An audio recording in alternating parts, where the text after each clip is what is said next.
Joachim, there's a paradox now, which is that in the scholar study less Impressionism, but we can consider that Impressionism is more and more 21st century. And you are the president of Normandie Impressionniste in France. So tell me, what's your feeling as a specialist?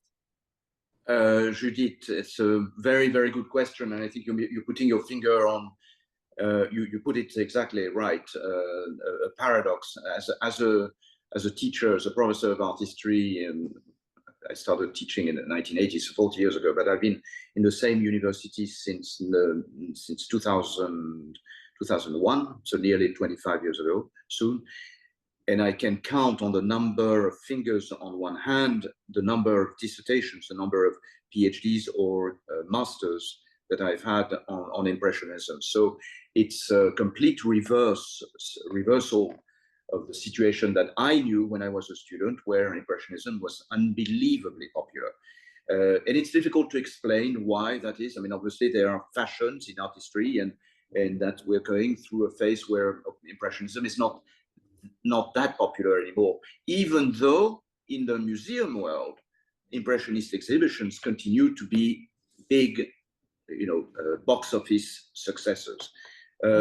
However, the paradox is not there. For me, it's, I think I was mentioning to you that, interestingly enough, the kind of students who continue to be interested in Impressionism are not art history students, but they're often studio practitioners, artists themselves. I was telling you about this example of a person who worked as a teaching assistant in my department, and who very, hard edge, 21st century, present, the very the actuel, very an artist of the moment. And she was telling me one day that Renoir was her favorite artist. And I thought that was a joke, but in fact, she went on to demonstrate, to do a complete performance as an artist about how important Renoir was. And she was very, very deeply sincere. That, to me, was a bit of a shock to the system, but I took her, in fact, she prefers to be called them, I took them very seriously, and that made me rethink about the importance of Renoir, to take a perfectly obvious example.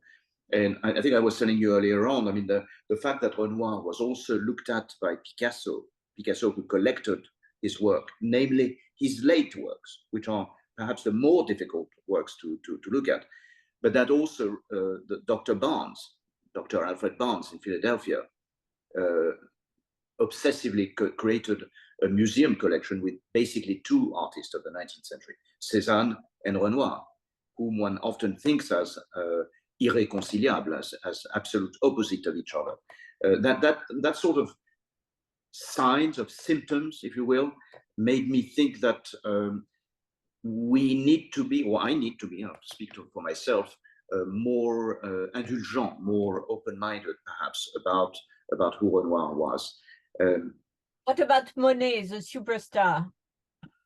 Well, Monet, I've been, my first book was on Monet's cathedrals. I've done several exhibitions on Monet. You spoke about the fact that he was working on the space, not about representing the cathedral, right? Exactly. He was a colleague of yours 100 and something years ago, 130 years ago, who asked him an extraordinary question. And he said, she said, you painted the cathedral 30 times. Why 30 times? What did you find in that cathedral that was so extraordinary? And Monet said, but I didn't paint the cathedral. I painted the envelope around the cathedral. I painted what there is between the cathedral and myself. I think this answer is extraordinary, and continues to vibrate, to resonate with us today. So I was telling you that one of the projects that Normandie Impressionism is going to put forward in the next few months is a performance by Bob Wilson, very contemporary artist, who's going to project an extraordinary, it's the first time that he's working outside the context of an opera house or a theater stage. He's using the cathedral, the same facade that Monet painted 30 times and going to produce a gigantic projection that hundreds of thousands of people are going to see, and it's going to be in the street, and you will hear the voice of Isabelle Huppert reciting a Black American poetess, while in junction with Bob Wilson. They're working together. It's going to be absolutely extraordinary. And what better way to actualiser, to make the evidence of the importance of, in today's terms, of Impressionism than to have this performance. Bon, super. Thank you. Thank you, Judith. Always a pleasure to be working with you, to be talking with you.